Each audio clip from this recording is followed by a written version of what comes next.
Hello students, welcome to study vibe. आज के हमारे वीडियो में हम लोग CUET के जनरल नॉलेज वाले पार्ट को कवर करने वाले हैं। तो जनरल एप्टीट्यूड टेस्ट के अंदर में जनरल नॉलेज वाले पार्ट की भी एक अच्छी खासी वेटेज हमें देखने को मिल जाती है। इस वीडियो में हम लोग कॉन्स्टिट्यूशन ऑफ इंडिया के कुछ इंपॉर्टेंट प्रोविजंस और कुछ इंपॉर्टेंट टॉपिक्स को हम लोग करने वाले हैं जो आपके एग्जाम में ज़्यादातर पूछे जाते हैं। तो इस वीडियो को एंड तक जरूर देखिएगा। एंड अगर आपको कुछ भी डाउट या कुछ भी समझना होता है तो आप नीचे कमेंट करके बता सकते हैं, आपकी क्वेरी को रिजॉल्व किया जाएगा। तो चलिए स्टार्ट करते हैं। कॉन्स्टिट्यूशन ऑफ इंडिया यानी कि अपना भारत का संविधान। The Indian constitution is the largest ever written legal document in the world. पूरी दुनिया में सबसे बड़ा कॉन्स्टिट्यूशन, सबसे जो लार्जेस्ट कॉन्स्टिट्यूशन है वो हमारा ही है। It took exactly 2 years 11 months and 17 days for the constitution assembly to complete the text of constitution from the date of the first meeting December 9, 1946 to the last meeting November 26, 1949। तो 2 साल 11 महीने 17 दिन का टाइम लगा था constitution of India को लिखने में। Initially it contains 395 articles and 8 schedules. After 56 years it has 395 articles, 444 workable articles, compromising clauses, सब क्लॉजेस एंड 12 शेड्यूल। तो अभी तक की सारे अमेंडमेंट्स वगैरह की अगर मैं बात करता हूँ तो हमारे पास जो टोटल 395 आर्टिकल्स हैं, जिसमें से कुछ ऐसे आर्टिकल्स होते हैं जिसके अंदर में क्लॉज, सब क्लॉज के अंदर में भी अलग अलग प्रोविजंस होते हैं। तो अगर मैं प्रॉपर वर्केबल प्रोविजंस की बात करूं तो 444 वर्केबल प्रोविजंस हैं और 12 हमारे पास शेड्यूल है। नेक्स्ट अपने पास है creation of constitution of India. कैसे भाई हमें कॉन्स्टिट्यूशन संविधान को कैसे बनाया गया था। तो the cabinet commission 1946 compromises the 3 labour party cabinet members, lord Pethick Lawrence, sir Stafford Cripps and A.V. Alexander. इन 3 लोगों की भाई कमेटी बनाई गई थी जिसे कैबिनेट कमेटी का नाम दिया गया था 1946 के अंदर में। Who recommended the formation of N interim government. इन्होंने रिकमेंड किया कि एक इंटरिम गवर्नमेंट बनाओ। इंटरिम गवर्नमेंट यानी कि आंतरिक सरकार। द क्रिएशन ऑफ कॉन्स्टिट्यूशन, और इन्होंने एक इंटरिम गवर्नमेंट के साथ साथ कॉन्स्टिट्यूशन बनाने का प्रस्ताव रखा था। The interim government was setup under the Pandit Jawaharlal Nehru and a constitution assembly was form from amongst the elected members of legislative assembly. तो हमने पंडित जवाहरलाल नेहरू की अध्यक्षता में इंटरिम गवर्नमेंट बनाया और कॉन्स्टिट्यूशन असेंबली भी बनाई गई थी। Each member has a representative of 1 million people, 1:10 lakh। तो हर 10 लाख लोगों को प्रतिनिधित्व करने वाले या हर 10 लाख लोगों की जो है रिप्रेजेंट करने के लिए एक पर्सन को चूज़ किया गया था। Sir Sachchidananda Sinha the eldest was the first chairman of the assembly. ये फर्स्ट चेयरमैन थे उस असेंबली के। Doctor Rajendra Prasad was however elected permanent chairman later. बाद में डॉक्टर राजेंद्र प्रसाद को परमानेंट चेयरमैन बना दिया गया था। On August 29, 1947 the assembly adopted a drafting committee under the chairmanship of doctor B.R. Ambedkar and constitutional advisory B.N. Rau created the draft of the constitution. तो chairmanship of doctor B.R. Ambedkar and constitution adviser B.N. Rau के द्वारा बनाए गए constitution के draft को सबसे पहले यहीं पे पेश किया गया था। After the 3 reading by the Constitution Assembly, the draft of the Constitution was finally approved, adopted and signed by 284 members on November 26, 1949। तो 26 नवंबर 1939 के अंदर में जो है 284 मेंबर्स ने इस चीज़ को अप्रूव कर दिया था और इसे साइन भी कर दिया था। इसीलिए 26 नवंबर को लॉ डे ऑब्जर्व किया गया।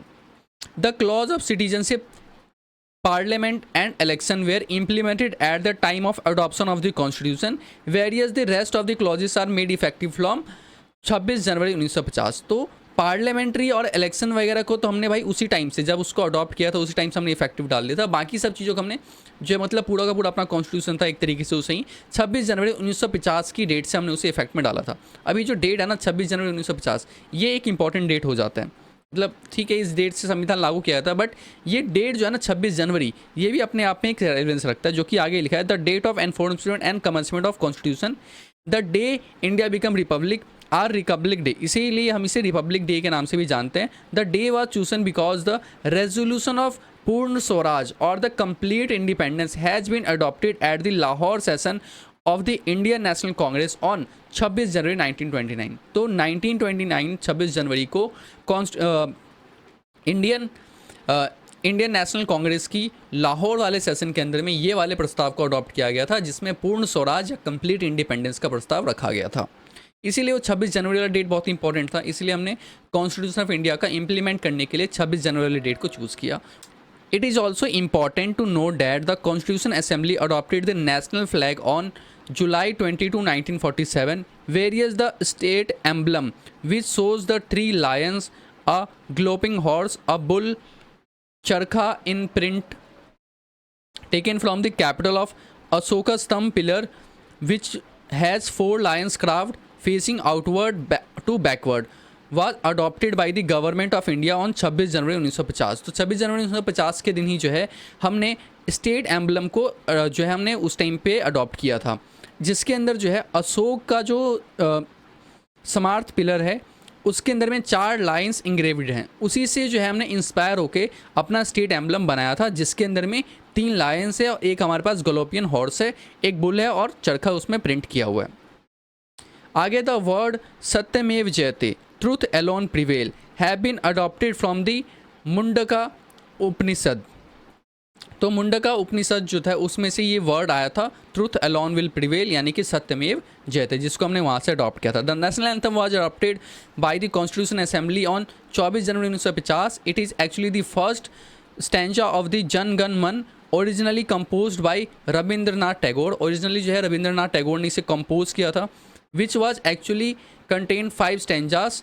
The playing time of national anthem is 52 seconds. तो जो इसका प्रॉपर प्लेइंग टाइम है वो 52 सेकेंड्स था। However it shorter version can be complete in 20 seconds. जो इसका शॉर्ट वर्जन है वो इसको 20 सेकेंड में कंप्लीट कर सकते हैं, बट जो कंप्लीट नेशनल एंथम है वो 52 सेकेंड्स के लिए जा रहा है। अभी जो छोटी छोटी यहाँ पे डिटेल्स इंक्लूड किए गए ना, ये बहुत ज़्यादा इंपॉर्टेंट है, इसीलिए आपके PDF के अंदर में इन सभी डिटेल्स को इंक्लूड किया गया है। तो इन सभी चीज़ों को आपको लर्न करना है। The national calendar day is based on the Saka era, starting with the first Chaitra equivalent to March 22 in the Gregorian calendar and was adopted by the government of India on 22 मार्च 1957। तो नेशनल कैलेंडर जो अभी हम लोग देख रहे हैं भाई, उसको अडॉप्ट किया गया था इस टाइम पे। नेक्स्ट है हमारे पास सोर्सेज ऑफ कॉन्स्टिट्यूशन। हमने जो अपना संविधान बनाया तो उसके लिए हमने किसी ना किसी चीज़ को बेस तो बनाया होगा ना, मतलब हमें कैसे पता लगा कि भाई हमें क्या क्या चीज़ें रखना चाहिए, क्या नहीं रखना चाहिए। अच्छा, क्या रखना है नहीं रखना वो तो खैर अलग मैटर है, बट क्या क्या चीज़ें हो सकती हैं उसके लिए कुछ ना कुछ ऑप्शंस तो होना चाहिए ना। तो हमने ऑप्शंस के लिए या सोर्सेज के लिए जो है हमने इन अलग अलग लॉ कह सकते हैं या अलग अलग हम प्रोविजंस कह सकते हैं जिसको हमने फॉलोअप किया था। एक था हमारे पास the government of India act 1935, ये हमारे रेफरेंस में आया था।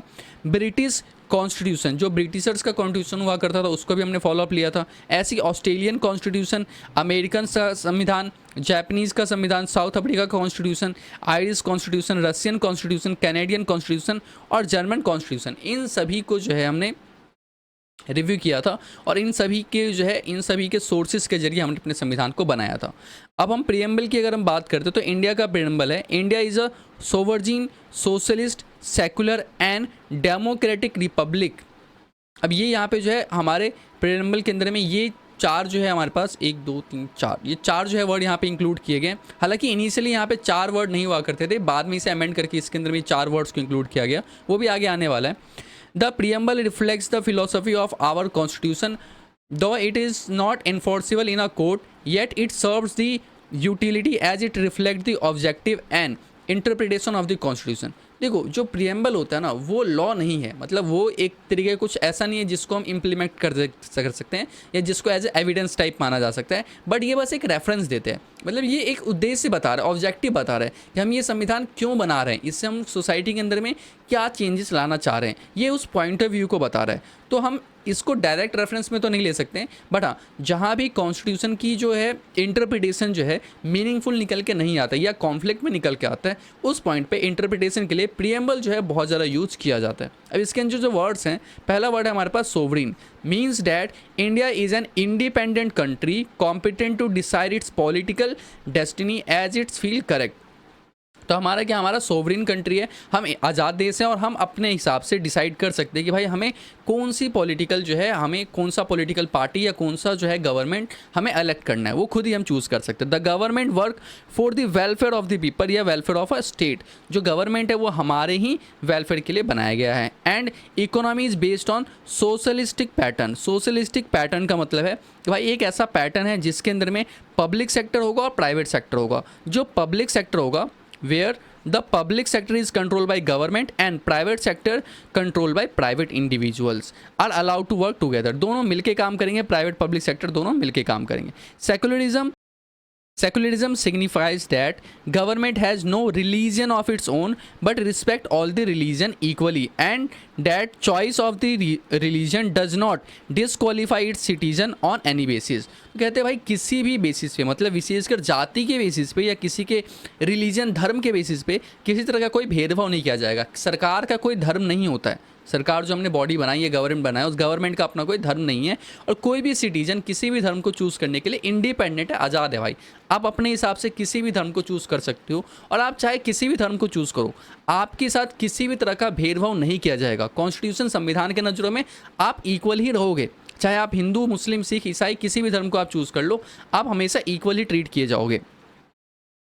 Democratic setup implies that selection of the government by the people through universal adult franchise where the will of the people is respected। Democratic word का मतलब है कि भाई जब हम गवर्नमेंट चूज़ करेंगे तो सर्वसहमति से जो है चूज़ नहीं किया जा सकता है, ये चीज़ पॉसिबल नहीं है। सर्वसहमति क्या होता है, इसे हम बोलते हैं कि भाई सभी लोगों ने हाँ किया है किसी चीज़ के लिए कि भाई ये काम होना चाहिए तभी होगा, बट ऐसा पॉसिबल नहीं है कि हम सर्वसहमति को कभी भी अडॉप्ट कर सके, इसीलिए हमने डेमोक्रेटिक चूज़ किया। डेमोक्रेटिक में क्या होता है, मेजॉरिटी जो होता है उसी की पावर्स को अवेल किया जाता है। तो अगर जैसे मानो हमारे पास हमारे ग्रुप के अंदर में 100 लोग हैं, ठीक है, और इन 100 लोगों को हम बोलेंगे वोट देने के लिए, ठीक है, और इन 100 लोगों में हमारे पास जो है 50 या कह सकते हैं 51 लोगों ने बोला कि हाँ भाई हमें ये चीज़ काम करना है, और 49 लोगों ने बोला कि हमें ये काम नहीं करना है, तो ये काम किया जाएगा क्योंकि 50 से ज़्यादा यानी कि मेजॉरिटी ऑफ द लोगों ने इस चीज़ को अडॉप्ट किया है। अब इसके 1-2 पॉइंट और भी हैं। अगर ये मानो कि भाई अगर 40 लोगों ने बोला कि ये काम करना है, ठीक है, और 30 लोगों ने बोला कि ये काम नहीं करना है, और बाकी 30 लोगों ने किसी तरह का कोई भी वोट नहीं दिया, उन्होंने कुछ ही नहीं बोला भाई करना है या नहीं करना, उन्होंने वोट ही दिया, अपना पावर एक्सरसाइज नहीं किया, तो अब जो हम चेक करेंगे ना मेजॉरिटी, वो 40 और 30 इन दोनों में से चेक किया जाएगा। तो सबसे ज़्यादा किसके पास है भाई, सबसे ज़्यादा किसके फेवर में, उस चीज़ को देखा जाएगा। तो यहाँ पे जो मेजॉरिटी है ना, मेजॉरिटी यहाँ पे 40 की है, तो यहाँ पे 40 के हिसाब से डिसीजन अप्रूव कर लिया जाएगा। इसी तरीके से चुनाव होते हैं, और चुनाव में हम अलग अलग पॉलिटिकल पार्टीज़ को वोट देते हैं, और जिसको सबसे ज़्यादा वोट मिलता है वो पॉलिटिकल पार्टी जीत जाता है। हालांकि हम डायरेक्ट पॉलिटिकल पार्टी को वोट नहीं देते हैं, हम जो है उनके MP या MLAs को वोट देते हैं हर एक इलाके से, और उस इलाके में उस MP या MLA को, जिस MLA को सबसे ज़्यादा वोट मिला होता है वो जो है वहाँ पर जीतता है। और ऐसे ही पूरे स्टेट के अंदर में जिस भी पार्टी के सबसे ज़्यादा MLAs जीतते हैं उनकी गवर्नमेंट ही बनती है। ठीक है, समझ में आया डेमोक्रेटिक का मतलब। Likewise this element of democracy is not only restricted to politics but also to the economy and society.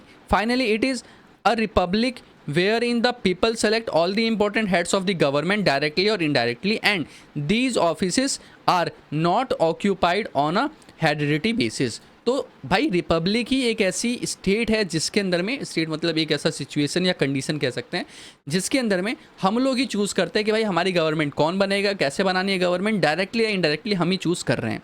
ठीक है, अब डायरेक्टली और इनडायरेक्टली ये वर्ड लिखा हुआ है, ठीक है, वैसे इतना इंपॉर्टेंट नहीं है, मतलब एग्जाम में नहीं पूछे जाने वाला directly indirectly difference, but life के लिए बहुत ज़्यादा इंपॉर्टेंट है। देखो जो ये कॉन्स्टिट्यूशन हम लोग पढ़ रहे हैं ना, सिर्फ CUET के जनरल एप्टीट्यूड टेस्ट के या फिर अपना जनरल नॉलेज के एग्जाम को निकालने के प्रोस्पेक्टिव से हमें नहीं पढ़ना है, बल्कि हमें लाइफ के प्रोस्पेक्टिव से भी पढ़ना है, क्योंकि कॉन्स्टिट्यूशन के बारे में नॉलेज सबको होनी भी चाहिए। अब यहाँ पे डायरेक्टली इनडायरेक्टली क्या कह रहा है, डायरेक्टली का मतलब है कि भाई हमने MLA को वोट दिया, ठीक है, एक सेकेंड भाई, हाँ, हमने MLAs को वोट दिया और हमने MLAs बनाए। जो ये MLAs जीत के आए हैं, इन जीते हुए MLAs जो है ये लोग आपस में वोटिंग करके चीफ मिनिस्टर को बनाते हैं।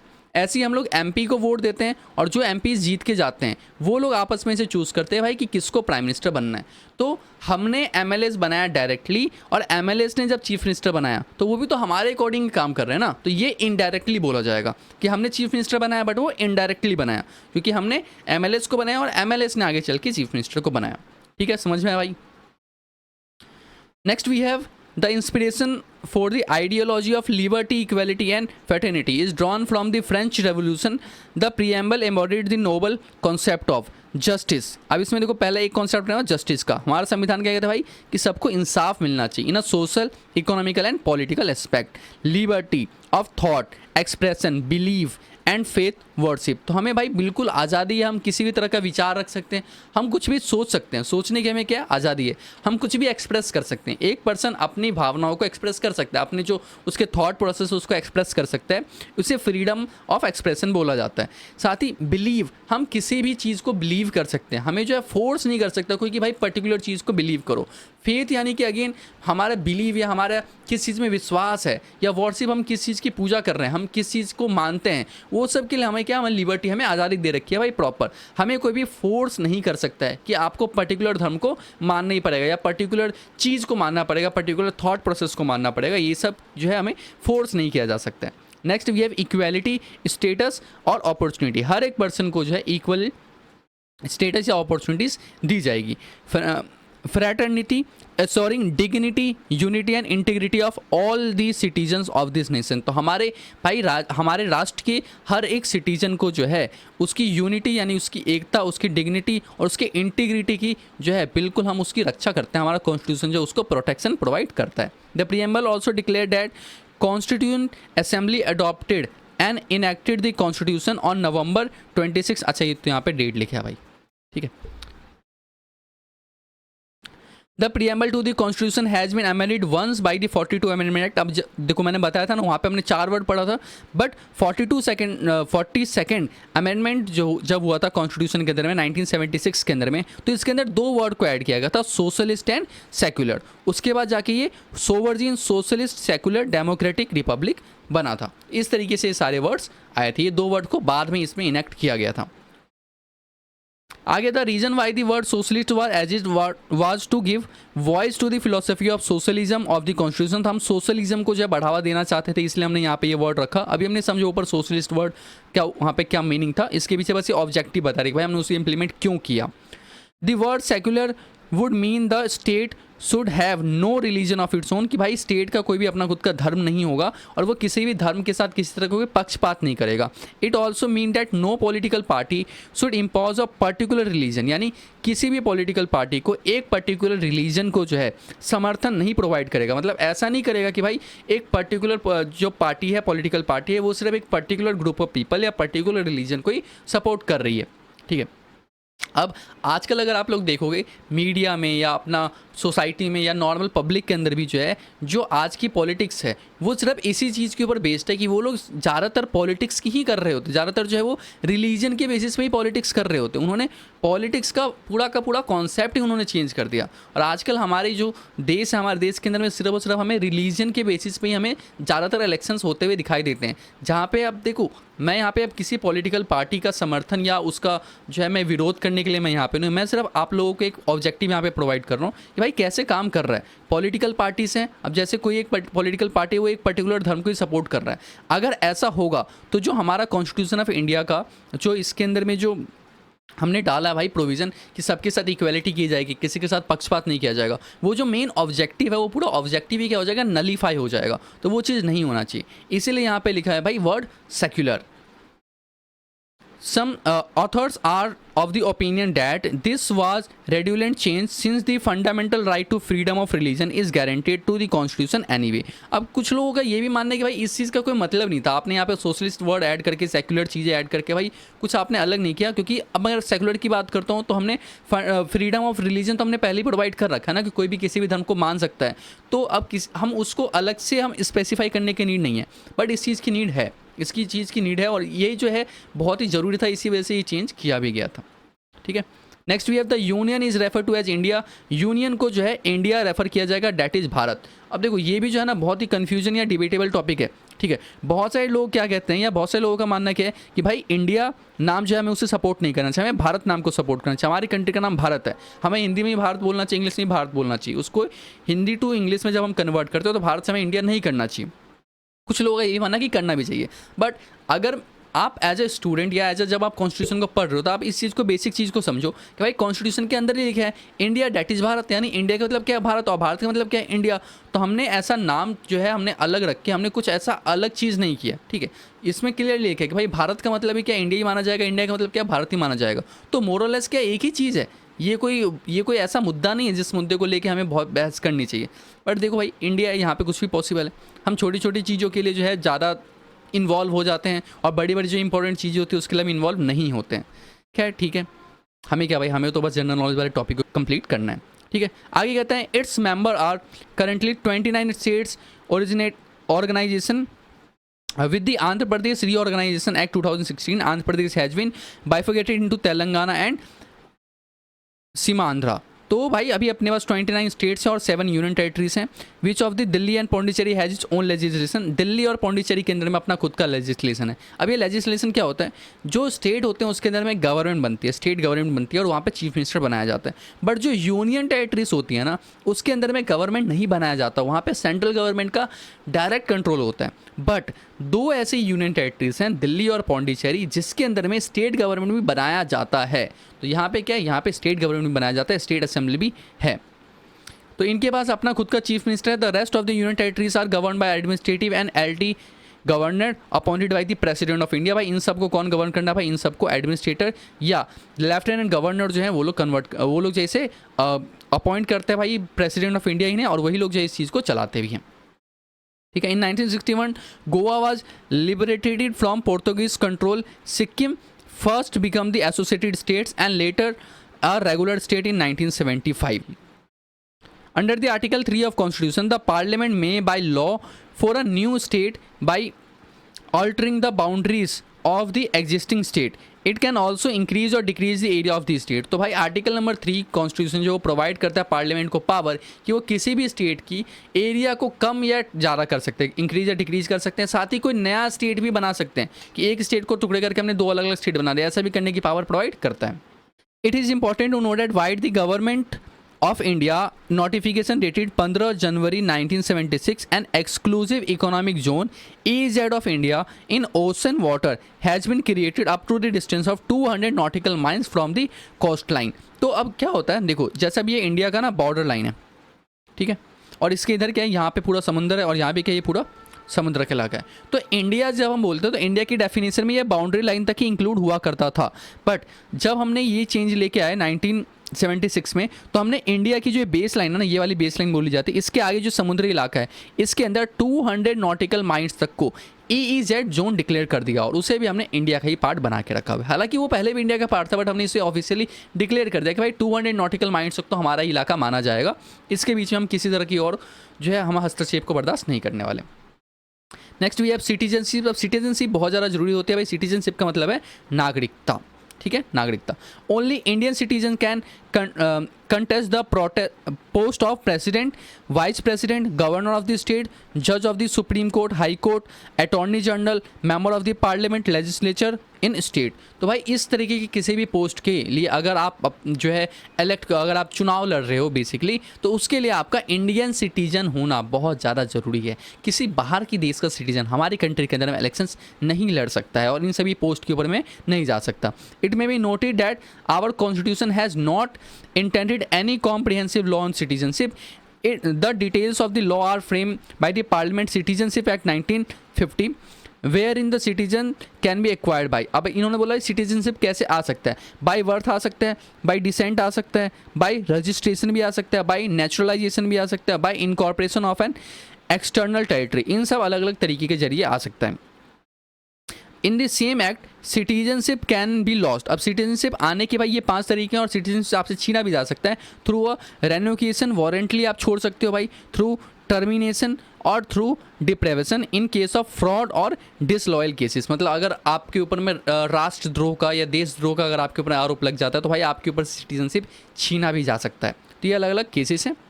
नेक्स्ट है the constitution recognise single citizenship, dual citizenship not yet recognise in the constitution. हमारे कॉन्स्टिट्यूशन के अंदर भाई सिंगल सिटीजनशिप का कॉन्सेप्ट चलता है, यानी कि आप किसी एक ही देश के सिटीजन बन सकते हो। अगर आपने किसी और देश की सिटीजनशिप ले रखा है तो आप हमारे इंडिया की सिटीजनशिप नहीं ले सकते हो, या अगर आप इंडिया के सिटीजन हो, आप किसी और देश की सिटीजनशिप लेना चाहते हो तो आपको इंडिया की सिटीजनशिप छोड़नी पड़ेगी। ठीक है, based on the recommendation of the Singhvi committee the government has considered the extension of dual citizenship to NRIs living in 16 countries. Citizenship Amendment Act 2019. The Citizenship Amendment Act 2019 was passed by the Parliament of India on 11 December 2019. It amended the Citizenship Act 1955 by providing a part to Indian citizen for Hindu, Sikh, Buddhist, Jain, Parsi and Christian religion minorities feeling precaution from Pakistan, Bangladesh, Afghanistan, Muslims were not given such eligibility. अब इस चीज़ को समझो, ये जो citizenship amendment act 2009 है ना, 2019 है, यही CAA एक्ट है या CAA बिल है, ठीक है। आपको याद ही होगा कि भाई 2019 के अंदर में कितना ज़्यादा प्रोटेस्ट किया गया था CAA और NRC को लेके, तो उसके अंदर में जो CAA जो था ना, जिसका विरोध किया जा रहा था, ये वही CAA है। अब इसके अंदर क्या किया है, देखो वैसे तो जो ये पूरा अमेंडमेंट एक्ट ये अपने आप में बहुत बड़ा था और इसके अंदर और भी बहुत सारी चीज़ें थी, बट अगर मैं इसका एक शॉर्टर वर्जन बताऊँ, एक बिल्कुल कंसाइज वर्जन बताऊँ, टू द पॉइंट, कि भाई एटलीस्ट ये क्या करना चाह रहे थे, मतलब अगर मैं आपको डायरेक्ट बताऊं कि भाई इनको ये चेंज लाने के पीछे मेन मोटिव क्या था, तो असली मकसद जो है वो मैं आपको बताने जा रहा हूँ। वो मकसद इनका ये था कि ये क्या कर रहे थे, इन्होंने पुराने वाले जो एक्ट था उसको उन्होंने किया चेंज, और उसके अंदर में इन्होंने जो है रास्ता साफ कर दिया ऐसे माइनॉरिटीज़ के लिए जो कि कहाँ पे रह रहे हैं, पाकिस्तान, बांग्लादेश, अफगानिस्तान में रह रहे हैं। उन सभी माइनॉरिटीज़ के लिए जो है हमने यहाँ पे रास्ता थोड़ा सा क्लीन कर दिया था, थोड़ा सा आसान कर दिया था सिटीजन बनने का। यानी अगर कोई माइनॉरिटी पाकिस्तान, बांग्लादेश या अफगानिस्तान में रह रहा है और उसको वहाँ पे जो है एक सेफ्टी जैसा फील नहीं हो रहा, उसको वहाँ पे लगे यार हमारे साथ यहाँ पे कुछ गलत हो रहा है, हमें यहाँ पे सिक्योरिटी फील नहीं हो रहा और हम इंडिया में जाना चाहते हैं, इंडिया में बसना चाहते हैं, तो हमारी गवर्नमेंट ने उसे बोला कि यार बिल्कुल ठीक है, आप आ जाओ यहाँ पे, और हम आपको बहुत ही आसानी से, बल्कि पहले जो लंबा वाला टाइम पीरियड लगता था उस टाइम पीरियड को हमने शॉर्ट कर दिया कि हम बहुत ही शॉर्ट टाइम पीरियड में आपको सिटीजनशिप प्रोवाइड कर देंगे।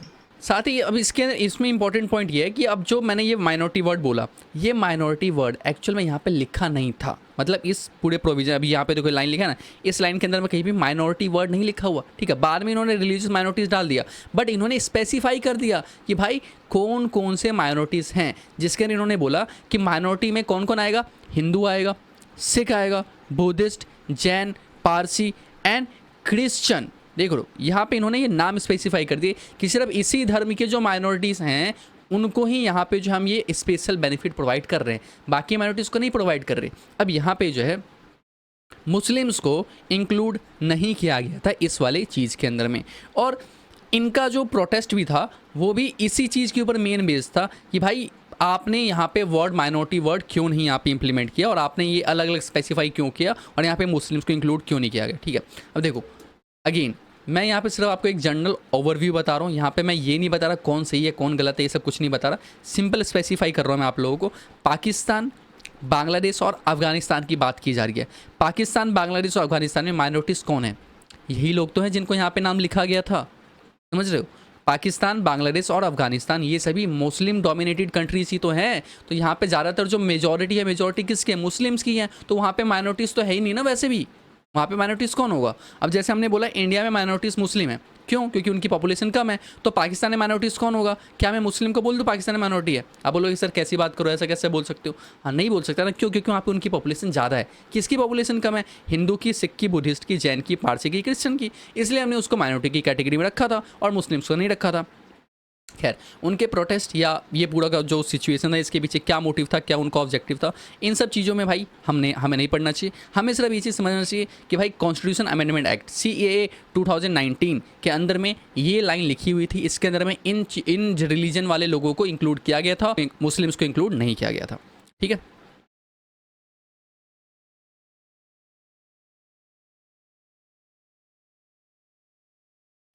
इसके बाद फिर हमारे पास है भाई आवर फेडरल स्ट्रक्चर। तो हमारे स्ट्रक्चर में देखो भाई गवर्नमेंट को हमने पावर्स डिस्ट्रीब्यूट किया था। अब गवर्नमेंट को पावर कैसे डिस्ट्रीब्यूट किया गया था, तो हमने बोला कि भाई गवर्नमेंट किन किन चीज़ों के ऊपर कानून बना सकता है। मतलब हमने कॉन्स्टिट्यूशन ऑफ इंडिया तो बना दिया, बट उसके बाद और भी तो कानून बनाने की जरूरत पड़ेगी ना। तो कौन सी सरकार कौन सी टॉपिक्स के ऊपर में लॉ बना सकता है, तो इसमें हमने सबसे पहले बनाया 3 लिस्ट। एक हमने बनाया सेंट्रल लिस्ट, स्टेट लिस्ट और कंकरेंट लिस्ट। सेंट्रल लिस्ट के अंदर में जितनी चीज़ें लिखी जाएगी ना उसके ऊपर सिर्फ सेंट्रल गवर्नमेंट लॉ बनाएगा। स्टेट लिस्ट के अंदर में जितनी चीज़ें लिखी जाएगी उसके ऊपर सिर्फ स्टेट गवर्नमेंट लॉ बनाएगा। और कॉन्करेंट लिस्ट के अंदर में जितनी चीज़ें लिखी जाएगी उसके ऊपर में स्टेट गवर्नमेंट और अपना सेंट्रल गवर्नमेंट दोनों मिलके भी लॉ बना सकते हैं, और दोनों में से कोई भी लॉ बना सकता है, कोई दिक्कत वाली बात नहीं। बट दोनों में से अगर कोई भी लॉ बनाए, बट अगर सेंट्रल गवर्नमेंट ने लॉ बना रखा है तो सेंट्रल गवर्नमेंट का लॉ प्रिवेल करेगा स्टेट गवर्नमेंट के लॉ के ऊपर में। मतलब एक ही टॉपिक के ऊपर स्टेट गवर्नमेंट लॉ बना दिया, सेंट्रल गवर्नमेंट लॉ बना दिया, तो किसका लॉ माना जाएगा, सेंट्रल गवर्नमेंट का लॉ माना जाएगा। ये कॉन्करेंट लिस्ट का केस है, ठीक है, समझ में आ रहा है भाई लोग। तो अब सेंट्रल लिस्ट के अंदर में देखो यहाँ पे कुछ सेक्टर रखे गए, defence, CBI, UNO, war and peace. State list के अंदर रखा गया law and order, police, prisons, local government और इनलैंड वाटर्स। ऐसी कॉन्करेंट लिस्ट के अंदर में क्रिमिनल लॉ अंडर IPC, ये बाद में बनाया गया था, criminal procedure CPC, preventive detention और मैरिज एंड डाइवोर्स, इन सभी केसेस के ऊपर में भाई सेंट्रल स्टेट दोनों मिलकर बना सकते हैं, ठीक है। और ये लिस्ट अब इतनी नहीं है भाई, नीचे अगर आप देखोगे तो यहाँ पे बहुत लंबी लिस्ट है। ये सब के सब सेंट्रल वाली लिस्ट है, ये सब के सब स्टेट वाली लिस्ट है, और ये सभी हमारे कॉन्करेंट लिस्ट के अंदर में। इनिशियली कॉन्करेंट लिस्ट के अंदर में भाई कुछ खास था नहीं, बट हाँ धीरे धीरे जैसे जैसे टाइम बदला गया इसको और बढ़ाया गया, और इसको जो है आगे चल के इसके अंदर कुछ और भी नाम आ सकता है, यहाँ पे कुछ और भी लॉ का नाम आ सकता है, अगर उसके ऊपर में स्टेट गवर्नमेंट और सेंट्रल गवर्नमेंट लॉ बना दे तो, ठीक है, समझ में आया। इसके बाद हमारा कॉन्स्टिट्यूशन का एक पार्ट यहाँ पे कंप्लीट हो जाता है। नेक्स्ट पार्ट में हम लोग fundamental right and fundamental duties को कवर करने वाले हैं। तो अगर आपको ये वीडियो अच्छा लगा हो तो इस वीडियो को लाइक कर दो, एंड अगर आपको कुछ भी डाउट है, कुछ भी पूछना समझना है तो इस वीडियो के नीचे कमेंट कर दो। एंड अगर अभी तक आप लोगों ने हमारे चैनल को सब्सक्राइब नहीं किया तो अभी सब्सक्राइब करो स्टडी वाइब को, क्योंकि यहाँ है वाइब स्टडी की।